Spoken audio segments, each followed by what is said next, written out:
పెళ్ళాం మెడలో పుస్తులమ్మి పేకాటాడినోళ్ళని చూసాం కానీ గేదెలను కొని వ్యాపారం చేసి నెలకి 1,00,000 సంపాదిస్తూ కోట్లు సంపాదించిన వాళ్ళని చూసామండి. చాలా ఇంట్రెస్టింగ్ స్టోరీస్ మనం ఖచ్చితంగా షేర్ చేసుకోవాలి. దీన్ని డిస్కషన్ కూడా చేసుకోవాలండి. 43 ఏళ్ల అబ్బాయి సునీల్ కోల్పే, అర్థమైపోయి ఉంటుంది ఇక్కడ వాడి కాడు. మహారాష్ట్ర విదర్భ ఉంది చూడండి, ఆ విదర్భ రీజియన్లో యావత్మాల్ డిస్టిక్ ఉంది, అక్కడ వాడు అన్నట్టు.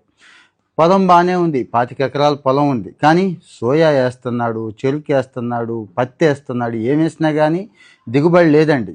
చివరికి తేల్చేసింది ఏంటంటే, నీది కార్బన్ మ్యాటర్ చాలా తక్కువ ఉంది, సాయిల్ బాగాలేదు, కాస్త ఎరువు వెయ్యి. ఏది పశువుల ఎరువు ఉంటుంది కదండి, గేదె పేడ ఇలాంటివి వెయ్యి అంటే ఓకే, ఆ గేదె పేడ ఏది వేయటం మొదలెట్టాడు. ఇప్పటిది కాదు, ఇది 4 ఏళ్ల కిందటి కదా.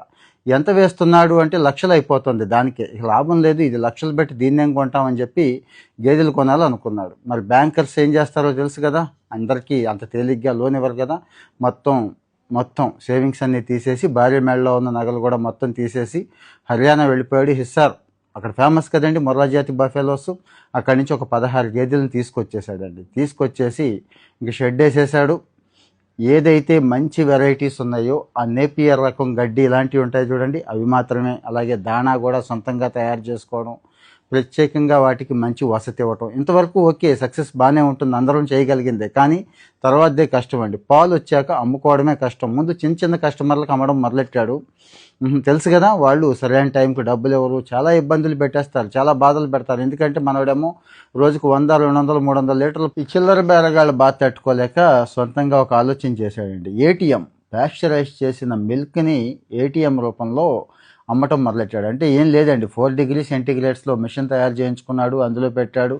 స్మార్ట్ కార్డ్స్ ఉంటాయి కదా, ప్రీపెయిడ్ కార్డ్స్ ముందే వాళ్ళకి ఇచ్చేశాడు. ఎంత కావాలంటే అంత వాళ్ళే క్యాన్స్ తెచ్చుకుంటారు, వాళ్ళే చక్కగా వాళ్ళే ఎంత కావాలంటే లీటర్ అయితే లీటరు, అర లీటర్ అయితే అర లీటరు వాళ్ళే తీసుకెళ్తున్నారు. ఇక్కడ ఎందుకు తీసుకెళ్తున్నారు అంటే ట్రస్ట్ అండి.